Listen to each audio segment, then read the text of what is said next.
A급 강사님들은 진짜 프로 강사님들인 거죠. 그러니까 믿고 맡길 수 있는 강사님들을 A급 강사라고 할 수 있는데, S급은 약간 스타성이 있는, 하모니라는 것은 3개 이상의 음이 같이 있을 때 하모니가 일어나는 거잖아요.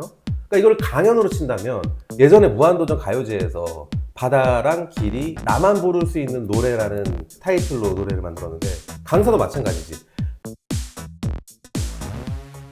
오늘 어떤 얘기 할까요? 제가 이제 강연장 많이 다녀보기도 하고 입체 같은 것도 넣어보면 강사들의 이제 등급이란 게 보이지 않게 있나 봐요. 근데 대표님은 어떻게 생각하시는지랑. 강사님들마다 약간 차등을 두긴 하죠. 그러니까 우리가 제안서 쓸 때도 어느 정도 뭐 특 A급, 뭐 S급, A급 이렇게 쓰기도 하고, 경기도 인재개발원 이런 데도 보면은 아예 뭐 장차관급, 뭐 대학 교수 이렇게 급을 다 분류를 합니다. 그리고 뭐 시청이나 이런 데서도 보니까 상사한테 보고할 때 표현력, 전문성, 인지도 이런 식으로 항목을 나눠서 강사님들을 좀 이렇게 분류를 하기도 하거든요. 충분히 이제 시장에서 이루어지고 있는 일들인 거죠.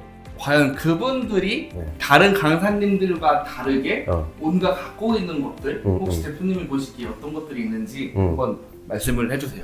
A급 강사님들은 진짜 프로 강사님들인 거죠. 그러니까 믿고 맡길 수 있는 강사님들을 A급 강사라고 할 수 있는데, S급은 약간 스타성이 있는, 강연도 기본적으로 잘하고 또 스타성도 있는 분들, 대중성도 있는 분들을 S급이라고 표현할 수 있겠는데, S급과 A급의 차이가 뭘까? 이거 궁금하죠? 그렇죠. 네. 뭐 정답은 없지만 제가 생각해 보니까 강연을 너무 잘하시는데, 그리고 유머러스하고 청중들 반응도 너무 좋은데 뭔가 2% 아쉬운 느낌. 아쉬움이 뭘까? 그 정체가 뭘까? 그런 고민 해본 적 없어요?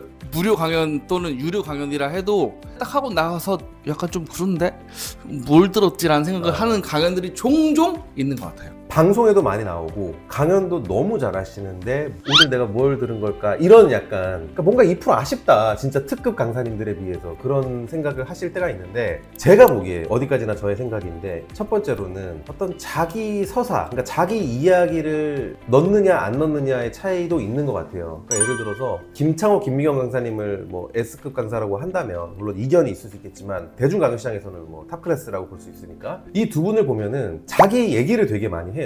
그러니까 가족 얘기도 많이 하고 자신의 어떤 내적 갈등이라든지 그 성장 스토리 같은 거 얘기하는데, 뭐 김창호 강사님만 봐도 청각장애인 아버지 얘기도 한창 오래 했었고, 그 불통 과정에서 깨달은 유쾌한 소통의 법칙이란 강연으로 사실 스타가 된 거고, 어머니 얘기 많이 하고 누나들 얘기도 많이 하잖아요. 제가 알기로는 아버지 관련된 다큐도 찍은 걸로 알고 있어요. 영화처럼 자기 얘기를 꺼내 놓는 거죠. 또 김미경 강사님 같은 경우에도 어머니가 돌아가셨을 때 임종을 지키지 못하고, 제가 알기로는 그 강연장에 계셨던 걸로 알고 있어요. 그런 얘기들을 담담하게 하시고, 또 과거에는 자매들하고도 방송한 적도 있었고, 남편 이야기, 자식 이야기 하시면서 어찌됐든 자기 서사를 얘기하는 거죠. 그런 S급 강사님들은 어떤 정보가 남는 게 아니라 그 강사 자체가 남는 거예요.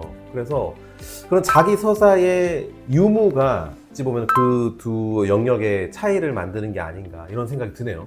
강연을 하기 위해서 정보성의 강의도 중요하지만 나의 이야기를 통해서 사람들이 뭔가 느끼거나 변화가 될 수 있다면 그런 생각을 가지게끔 하는 강사님들이 S급 강사님과 A급 강사님을 약간 차이 지을 수 있는 그런 거라고 할 수 그렇죠. 있을까요? 때로는 지식보다 경험이 강하거든요. 그러니까 예를 들어서 뭐 주식 투자 어떻게 해라 이러고 보다도 50대 아주머니가 나는 주식 투자로 뭐 10억 벌었다. 자기 경험이고 자기 이야기가 있잖아. 그러니까 훨씬 더 솔깃한 거죠. 어디 경제 투자증권에서 나온 리포트 같은 책이 아니라. 또 한편으로는 지금 자기 서사의 유무를 얘기했다면 약간 인문학적인 메시지가 있느냐 없느냐도 가르는 것 같아요. 최태성 강사님 같은 경우에는 강연 주제, 제목 자체가 뭐 한 번뿐인 삶 어떻게 살 것인가 이런 거잖아요. 그러니까 뭔가 우리가 뭐 재테크 얘기하고 막 경제적인 얘기하고 뭐 취미생활 얘기하는 수준을 넘어서서 우리 삶에 대해서 다시 돌아보는 이야기를 하시는데, 어떤 삶의 방향성이라든지, 그리고 내가 지금 어떤 위치에 있고 어디를 향해 가야 되는 것인가를 역사적인 인물하고 사건을 통해서 이야기를 하시잖아요. 그러니까 약간 뭔가 인문학적인 메시지가 있는 것이죠. 그 인문학적인 메시지라는 게 사실 답은 없는데, 강연이 끝나고 나서도 계속해서 그것을 복기하고 생각할 수 있도록 만드는 그런 힘이 바로 인문학에 있거든요. 그래서 그런 메시지가 있느냐 없느냐에 따라서 또 차이가 나뉘는 거죠. 또 마지막으로 약간 그 S급 강사님들은 어떤 감정의 리듬 같은 게 있는 것 같아요. 정확하게 제대로 전달하는 게 아니라 그 말을 되게 맛있게 하는 능력이 있고 감정의 어떤 리듬을 살리는 게 있는데, 앞서 말씀드렸던 김창호, 김미경 강사님 둘 다 음대 나왔어요. 말을 할 때도 음악처럼 하는 거죠. 강강강강 달리는 게 아니라 적절하게 쉬고 여백을 주기도 하고 생각할 여지를 주기도 하는데, 이걸 음악으로 비유한다면 우리가 왜 음의 어떤 길이를 가지고서 다양하게 조합을 하면은 그게 리듬이 되는 거고, 음의 높낮이를 또 다르게 조합을 하면은 그게 멜로디가 되는 거고, 하모니라는 것은 3개 이상의 음이 같이 있을 때 하모니가 일어나는 거잖아요.